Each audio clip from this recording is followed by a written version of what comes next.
Good morning, and I hope your Monday is going well. I'm on really late today due to some other reasons. So let's get this reading underway. And as always, going to read our prayer. Father, as I read and receive your word, may it deeply be rooted in me, so when difficulty comes, it will be your word that encourages and strengthens me. So we're going to continue in Exodus chapter 10 today. We'll see how many chapters we get through today. Probably just a few. Alright, so chapter 10, now we're up to a plague of locusts. Then the Lord said to Moses, "Return to Pharaoh and again make your demands. I have made him and his officials stubborn, so I can continue to display my power by performing miraculous signs among them. You will be able to tell wonderful stories to your children and grandchildren about the marvelous things I am doing among the Egyptians, to prove that I am the Lord." So Moses and Aaron went to Pharaoh and said, "This is what the Lord, the God of the Hebrews, says.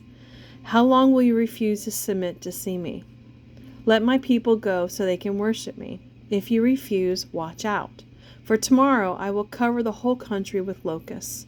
There will be so many that you won't be able to see the ground.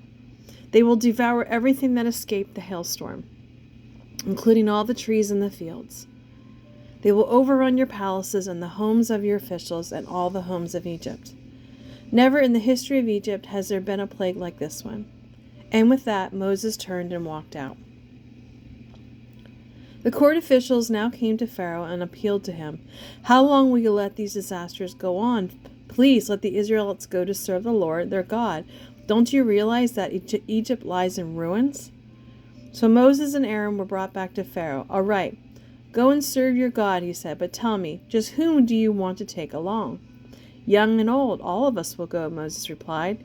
"We will take our sons and daughters and our flocks and herds. We must all join together in a festival to the Lord." Pharaoh retorted, "The Lord will certainly need to be with you if you try to take your little ones along. I can see through your wicked intentions. Never. Only the men may go and serve the Lord, for that is what you requested." And Pharaoh threw them out of the palace. Then the Lord said to Moses, "Raise your hand over the land of Egypt to bring on the locusts. Let them cover the land and eat all the crops still left after the hailstorm." So Moses raised his staff, and the Lord caused an east wind to blow all that day and through the night. When morning arrived, the east wind had brought the locusts, and the locusts swarmed over the land of Egypt from border to border. It was the worst locust plague in Egyptian history, and there has never again been one like it. For the locusts covered the surface of the whole country, making the ground look black. They ate all the plants and all the fruit on the trees that had survived the hailstorm. Not one green thing remained, neither tree nor plant throughout the land of Egypt. Pharaoh quickly sent for Moses and Aaron. "I confess my sin against the Lord your God and against you," he said to them. "Forgive my sin only this once, and plead with the Lord your God to take away this terrible plague." So as Moses left Pharaoh and pleaded with the Lord responded by sending a strong west wind that blew the locusts out into the Red Sea. Not a single locust remained in all the land of Egypt. But the Lord made Pharaoh stubborn once again, and he did not let the people go. A plague of darkness. Then the Lord said to Moses, "Lift your hand toward heaven, and a deep and terrifying darkness will descend on the land of Egypt." So Moses lifted his hand toward heaven, and there was a deep darkness over the entire land for 3 days. During all that time, the people scarcely moved, for they could not see. But there was light as usual where the people of Israel lived. Then Pharaoh called for Moses. "Go and worship the Lord," he said, "but let your flocks and herds stay here. You can even take your children with you." "No," Moses said, "we must take our flocks and herds for sacrifices and burnt offerings to the Lord our God. All our property must go with us. Not a hoof can be left behind. We will have to choose our sacrifices for the Lord our God among these animals, and we won't know which sacrifices he will require until we get there." So the Lord hardened Pharaoh's heart once more, and he would not let them go. "Get out of here," Pharaoh shouted to Moses. "Don't ever let me see you again. The day you do, you will die." "Very well," Moses replied. "I will never see you again." Chapter 11. Death for Egypt's firstborn.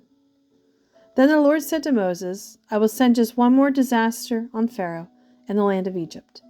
After that, Pharaoh will let you go. In fact, he will be so anxious to get rid of you that he will practically force you to leave the country.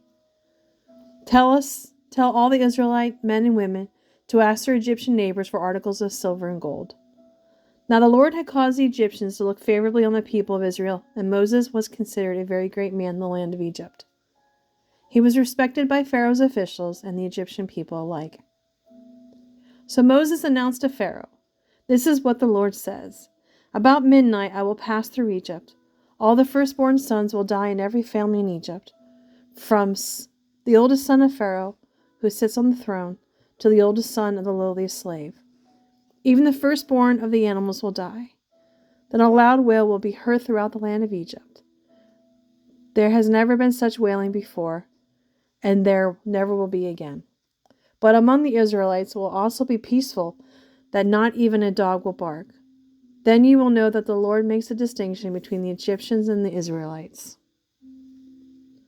All the officials of Egypt will come running to me, bowing low. Please leave, they will beg. Hurry, and take all your followers with you. Only them will I go. Then, burning with anger, Moses left Pharaoh's presence. Now the Lord had told Moses, Pharaoh will not listen to you, but this will give me the opportunity to do even more mighty miracles in the land of Egypt. Although Moses and Aaron did these miracles in Pharaoh's presence, the Lord hardened his heart so he wouldn't let the Israelites leave the country.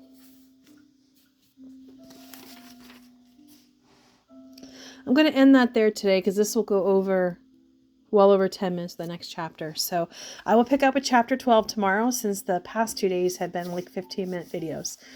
So I will see you guys tomorrow. I hope you're having a wonderful day, and will have a wonderful day, and have a blessed day. And remember, make a difference in someone's life. You never know who needs it. God bless.